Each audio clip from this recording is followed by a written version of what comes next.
Walking చేద్దాం. సరే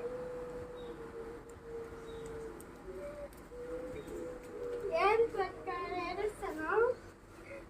నా ఫ్రెండ్ చనిపోయింది. నేను కానాడని నాకు ఎవ్వరూ లేరు. చిన్నప్పుడు నేను దారి తప్పిపోయి ఇంటి తనే నన్ను దూరుకుంది.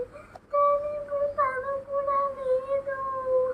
అయితే నువ్వు మా ఇంటికి వస్తావా అక్క?